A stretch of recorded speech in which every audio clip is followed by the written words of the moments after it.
Hi friends, welcome to education tech in Telugu YouTube channel. ఈరోజు మన ఛానల్లో ఈఎంసీజీలో సెకండ్ టాపిక్ గురించి తెలుసుకుందాం. మీకు ఎలాంటి డౌట్స్ ఉన్నా సరే నాకు కామెంట్ సెక్షన్లో అడగండి. ఇంకా ఏమన్నా వీడియోస్ చేయాలన్నా ఇంకేమైనా డౌట్స్ ఉన్నా సరే నా టెలిగ్రామ్ ఛానల్లో జాయిన్ అవ్వి మీకు ఏమైనా డౌట్స్ ఉంటే అక్కడ అడగండి, నేను అక్కడ క్లారిఫై చేస్తాను. లేదంటే కామెంట్ సెక్షన్లో కూడా మెన్షన్ చేయండి, నేను మీ డౌట్స్ని క్లారిఫై చేస్తాను. ఓకే, ఇక టాపిక్లోకి వెళ్ళిపోదాం. ఆబ్జెక్టివ్స్. ఎండ్ ఆఫ్ ది వీడియోకి మీరు characteristics of ideal voltmeter and ideal ammeter, ideal voltmeter and ammeter యొక్క క్యారెక్టరిస్టిక్స్ మీరు నేర్చుకుంటారు. Construction of principle of operation of PMMC instrument, construction and principle of permanent magnet moving coil instrument గురించి తెలుసుకుంటారు. PMMC అనేది మీకు మిడ్లో అయినా, ప్రీ మిడ్లో అయినా, post మిడ్లో అయినా, సెమిస్టర్లో అయినా సరే మీకు కంపల్సరీ వచ్చే ఎస్ఏ క్వశ్చన్. సో పిఎంఎంసీ మీద కొంచెం కాన్సన్ట్రేట్ చేయండి. ఇప్పుడు మెజరింగ్ ఇన్స్ట్రుమెంట్ యొక్క క్యారెక్టరిస్టిక్స్ గురించి తెలుసుకుందాం. ఫస్ట్ వన్ వచ్చేసి sensitivity, readability, range of accuracy, అలాగే ప్రిసిషన్. వీటి గురించి బ్రీఫ్గా ఇప్పుడు తెలుసుకుందాం. ఇవి షార్ట్స్లో అడగొచ్చు. What is the sensitivity, readability of and measuring instrument అని చెప్పేసి వాళ్ళు అడుగుతారు. ఓకే, ఇప్పుడు సెన్సిటివిటీ గురించి తెలుసుకుందాం. This is the relationship between A change in the output reading for a given change of input. ఇదేంటంటే ఇన్పుట్తో పాటు అవుట్పుట్ ఎలా చేంజ్ అవుతుంది, దాని యొక్క రిలేషన్నే మనం సెన్సిటివిటీ అంటాం. ఫర్ ఎగ్జాంపుల్, మనం ఇన్పుట్లో 10 volts ఇచ్చాం, అవుట్పుట్లో ఎంత వస్తుంది, 10 volts వస్తుంది. అదే మనం ఇన్పుట్లో 10 volts కాకుండా కొంచెం పెంచాం, 10 volts నుంచి 15 volts ఇచ్చాం, అప్పుడు అవుట్పుట్లో కూడా ఎంత రావాలి, మనకి 15 volts రావాలి. అలా కాకుండా మనకి 12 volts, 12.5 volts అలా యాక్యురేట్ వాల్యూ వస్తుంది అనుకోండి. సో దానికి ఏంటి, అక్కడ సెన్సిటివిటీ లేనట్టు. సెన్సిటివిటీ అంటే మన ఇన్పుట్తో పాటు అవుట్పుట్ చేంజ్ అయిపోవడాన్ని మనం సెన్సిటివిటీ అంటాం. Okay, the relationship may be linear or non linear. ఈ సెన్సిటివిటీ అనేది లీనియర్గా ఉండొచ్చు, నాన్ లీనియర్గా ఉండొచ్చు, కానీ ఇన్పుట్తో పాటు అవుట్పుట్ అనేది చేంజ్ అవ్వాలి. సెన్సిటివిటీ అంటే అది. Readability. Readability refers to the case with which the readings of a measuring instrument can be read. రీడబిలిటీని ఎలా రిఫర్ చేస్తామంటే, ఎప్పుడైతే ఒక మెజరింగ్ ఇన్స్ట్రుమెంట్ నుంచి మనం రీడింగ్స్ని రీడ్ చేయగలుగుతున్నామో దాన్నే రీడబిలిటీ అంటాం. It is the ability of a measuring device to have its indications converted into meaningful numbers. ఏవైతే ఇండికేషన్స్ ఉన్నాయో వాటిని మనం మీనింగ్ఫుల్ నెంబర్స్గా కన్వర్ట్ చేసుకోగలిగే దాన్ని మనం రీడబిలిటీ అంటాం. ఫర్ ఎగ్జాంపుల్, కింద 2 devices ఉన్నాయి. ఓకే, ఇప్పుడు మనం కింద 2 devicesలో ఒక ఇన్స్ట్రుమెంట్ దగ్గరకు వస్తే మనకేంటంటే ఇక్కడ 1 2 3 4 5 6 7 8 అలా కొన్ని నెంబర్స్ ఉన్నాయి. సో మనం ఏం చేస్తున్నాం, ఏదైతే పాయింటర్ ఉందో ఒక పాయింటర్ ఒక దాని దగ్గరగా తీసుకెళ్ళి పాయింట్ చేయగానే మనం ఇక్కడ 4 ఉంటే 4 అనేసి మనం క్యాలిక్యులేట్ చేయగలుగుతున్నాం. సో మీనింగ్ఫుల్ నెంబర్ని మనం ఇండికేషన్లో చూసి ఐడెంటిఫై చేయగలుగుతున్నాం కాబట్టి దాన్నే మెజరింగ్ ఇన్స్ట్రుమెంట్ యొక్క మీనింగ్ఫుల్ నెంబర్ అంటాం.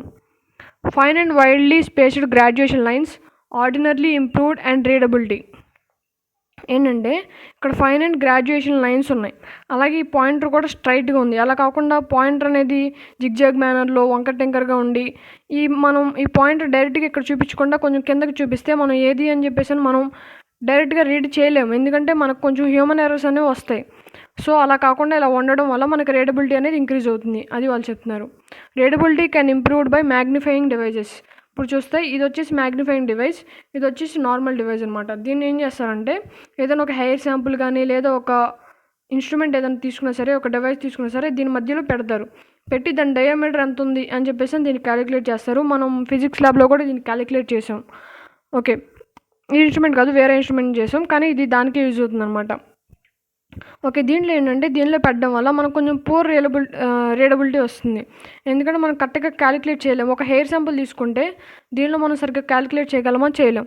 కానీ దీనిలో వచ్చేసి మనకి డైరెక్ట్గా పాయింట్ వాల్యూ చూపించేస్తున్నప్పుడు మనం వేరేగా క్యాలిక్యులేషన్స్ ఏం చేసుకోకుండానే మనం రీడబిలిటీని మెజర్ చేయొచ్చు. So that is the point అనమాట. Readability can improved by using magnifying devices. Magnifying devices వల్ల మనకి రీడబిలిటీ అనేది ఇంప్రూవ్ అవుతుంది, అది చెప్తున్నారు. Next, accuracy and precision. Accuracy is the degree of closeness to true value. ఏదైతే ట్రూ వాల్యూ ఉందో దానికి క్లోజ్నెస్గా ఉన్న వాల్యూని మనం యాక్యురసీ అంటాం. ఇప్పుడు మనం ఇన్పుట్లో 10 volts ఇచ్చాం, అవుట్పుట్ వచ్చేసి 9.7 9.8 volts 9.9 volts 9.5 volts అలా వస్తే మనకేంటంటే యాక్యురేట్ వాల్యూ వచ్చినట్టు. 9కి 9 volts ఇచ్చినా అవుట్పుట్ వచ్చినా మనకి సెన్సిటివిటీ ఎక్కువ ఉండి అవుట్పుట్ కరెక్ట్గా వచ్చినట్టు. లేదా మనకు కొంచెం చిన్న పాయింట్ డిఫరెన్స్ వస్తే మనకి యాక్యురేట్ వాల్యూ, యాక్యురసీ అని చెప్పేసి అని అంటాం అనమాట. Precision is the degree to which an instrument or process will repeat the same value. Precision అంటే ఏదైతే ఒక వాల్యూ ఉందో ఆ వాల్యూని ఒక ఇన్స్ట్రుమెంట్ అనేది సేమ్ వాల్యూని రిపీట్ చేసి చూపిస్తుందంటే దాన్ని ప్రిసిషన్ అంటాం. యాక్యురసీ అండ్ ప్రిసిషన్ యొక్క ఎగ్జాంపుల్స్ చూద్దాం. Accurate and precise. యాక్యురేషన్ ఉంది, ప్రెసైజ్ ఉంది. If you weather thermometer reads 75 degrees outside and it is really 75 degrees Fahrenheit, the thermometer is accurate. So బయట అయితే టెంపరేచర్ 75 degrees Fahrenheit ఉంది, మనకి థర్మోమీటర్లో కూడా 75 degrees Fahrenheit చూపిస్తుంది. సో దాన్ని ఏమంటాం? యాక్యురేట్ అంటాం. If the thermometer constantly registers the exact temperature for several days in a row, the thermometer is also precise. ఏదైతే థర్మోమీటర్ ఉందో అది ఒక సెవరల్ డేస్ వరకు 75 degrees చూపించింది, సేమ్ టెంపరేచర్ ఒక సెవరల్ డేస్ చూపిస్తే దాన్ని ప్రెసైజ్ అని అంటారు. Next, precise but not accurate. ప్రెసైజ్గా ఉంది కానీ యాక్యురేట్గా లేదు, అంటే సేమ్ వాల్యూ మళ్ళీ చూపిస్తుంది కానీ యాక్యురేట్ వాల్యూ చూపించలేదు. A refrigerator thermometer is read 10 times and register degree Celsius 39.1, 39.4, 39.1, 39.2, 39.1, 39.2, 39.1, 39.1, 39.4 and 39.1. ఏదైతే థర్మోమీటర్ ఉందో అది రిఫ్రిజిరేటర్లో పెట్టారు, అది 10 times రిజిస్టర్ చేసుకుంది Celsius డిగ్రీస్ని.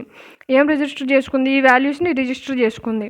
So however the real time temperature inside the refrigerator is 37 degrees. అసలు నార్మల్గా అక్కడ రిఫ్రిజిరేటర్లో ఉన్న టెంపరేచర్ అంతా 37 degrees, కానీ మనకేం చూపిస్తుంది? 39.1, 39.4 ఇలా అబోవ్ చూపిస్తుంది. సో థర్మోమీటర్ అనేది యాక్యురేట్ వాల్యూ చూపించలేదు, అంటే మనకి 0.1, 0.2 డిఫరెన్స్ ఉంటే మనం యాక్యురేట్ అనుకోవచ్చు, కానీ ఇక్కడ ఏంటి ఒక 2% మనకి తప్పు చూపిస్తుంది. సో దాన్ని యాక్యురేట్గా లేదు అని చెప్పేసి చెప్తున్నారు అనమాట. నెక్స్ట్ టాపిక్ వచ్చేసి characteristics of ideal volt meter. అసలు ఐడియల్ వోల్ట్ మీటర్లో క్యారెక్టరిస్టిక్స్ ఎలా ఉంటాయి అనేది తెలుసుకుందాం. ఇక్కడ ఏంటంటే ఇంటర్నల్ రెసిస్టెన్స్ ఈజ్ ఇన్ఫినిటీ. మనం దీనిలో ఏం క్యాలిక్యులేట్ చేయాలి? వోల్ట్ మీటర్లో వోల్టేజ్ అనేది క్యాలిక్యులేట్ చేయాలి. వోల్టేజ్ క్యాలిక్యులేట్ చేయాలంటే మనకి కరెంట్ అనేది 0 ఉండాలి. కరెంట్ 0 ఎప్పుడవుతుందో ఒక సర్క్యూట్లో, ఎప్పుడైతే ఇంటర్నల్ రెసిస్టెన్స్ అనేది ఇన్ఫినిటీ ఉందో అప్పుడు మనకి వోల్ట్ మీటర్ యొక్క కరెంట్ అనేది 0 అయిపోతుంది. సో ఇంటర్నల్ రెసిస్టెన్స్ ఇన్ఫినిటీ ఉన్నప్పుడు మనం కరెంట్ పాస్ చేయలేం. రెసిస్టెన్స్ ఏం చేస్తుంది? కరెంట్ని అపోజ్ చేస్తుంది. సో కరెంట్ని అలౌ చేయదు కాబట్టి టోటల్గా వోల్ట్ మీటర్లో వోల్టేజ్ అనేది మనం ఐడియల్గా క్యాలిక్యులేట్ చేసుకోవచ్చు, అది చెప్తున్నారు.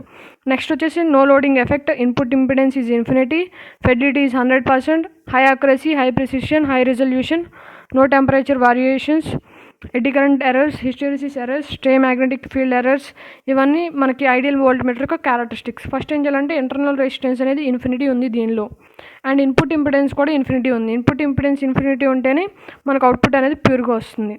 ఓకే, ఇది ఐడియల్ వోల్ట్ మీటర్. ఇప్పుడు ఐడియల్ యామ్మీటర్ యొక్క క్యారెక్టరిస్టిక్స్ తెలుసుకుందాం. దీనిలో ఏంటంటే ఇంటర్నల్ రెసిస్టెన్స్ అనేది 0 ఉంటుంది. సో 0 ఉంటే మనం కరెంట్ అనేది ఓవరాల్గా ఫ్లో అవుతుంది. So that is the topic అనమాట.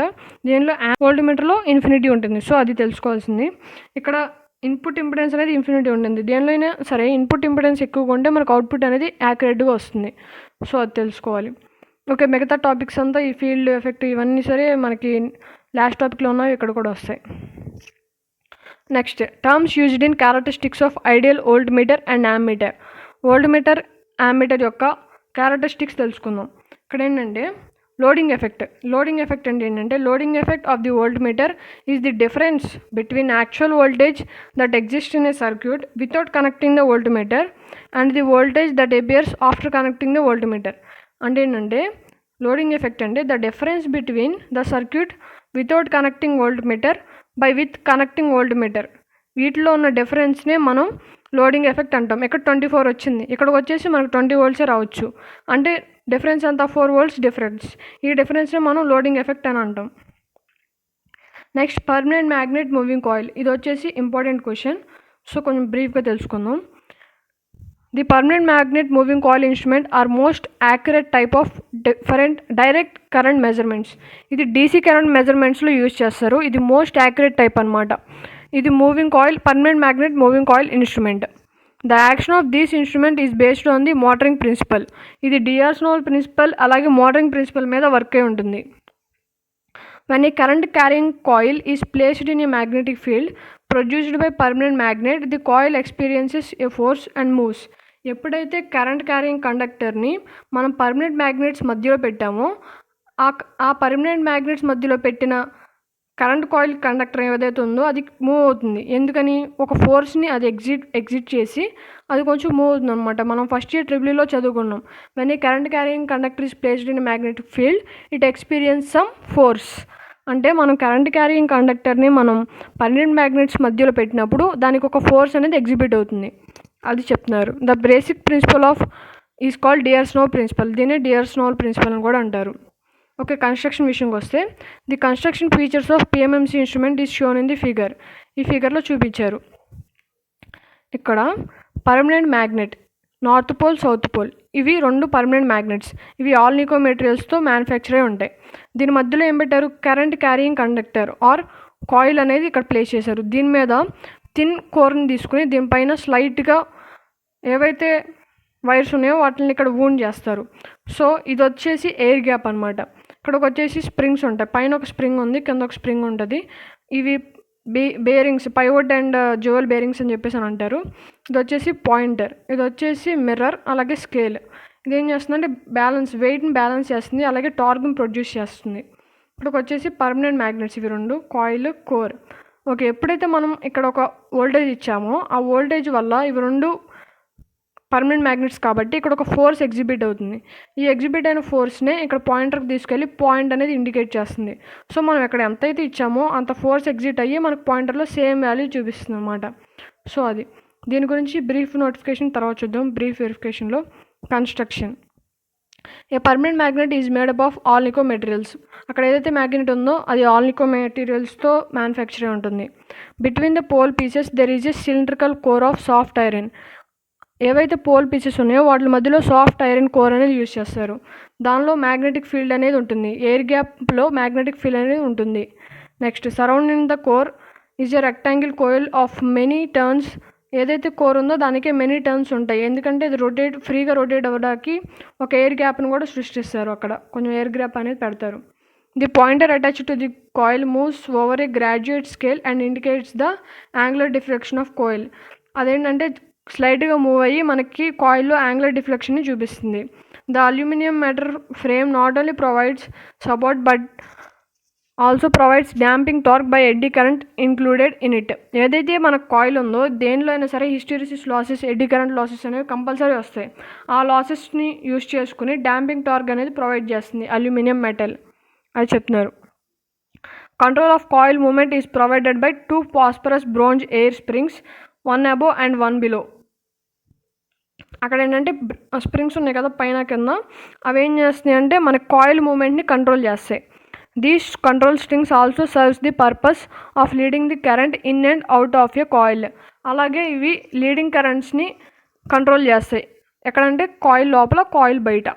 ఇప్పుడు ప్రిన్సిపల్ ఆఫ్ ఆపరేషన్ తెలుసుకుందాం. The current flows in the కాయిల్లో కరెంట్ ఫ్లో అవుతుంది. The developed electromagnetic torque causes the coil to rotate. ఏదైతే ఎలక్ట్రోమాగ్నెటిక్ టార్క్ ఉందో అది కాయిల్ని రొటేట్ చేస్తుంది. The electromagnetic torque is counter balanced by the mechanical torque of control springs attached to the movable coil. ఈ mechanical torque, control springs అనేవి movable కాయిల్కి attach అయి ఉంటాయి. The balanced torques and therefore the angular positions of the movable coil is indicated by a pointer against a fixed reference called scale. ఏదైతే scale ఉందో అక్కడికి తీసుకెళ్ళి పాయింటర్ని point చేస్తాయి. ఏంటివి? ఏదైతే ఎలక్ట్రోమాగ్నెటిక్ టార్క్ ఉన్నాయో, కంట్రోల్ స్ప్రింగ్స్ ఉన్నాయో, ఇవన్నీ అటాచ్ అయ్యి మనకి పాయింటర్లో పాయింట్ అనేది కరెక్ట్గా వచ్చేటట్టు చూస్తాయి అని చెప్తున్నారు. అండ్ దీనికి వచ్చేసి ఒక basic law of electromagnetic torque అని ఉంది. దానికి ఒక ఫార్ములా ఉంది. TD = B × A × I × N. TD అంటే డిఫ్లెక్షన్ టార్క్, B అంటే flux density in air gap, A అంటే ఎఫెక్టివ్ కాయిల్ ఏరియా, I అంటే current in movable coil, and N అంటే number of turns in the coil. Okay, ఇది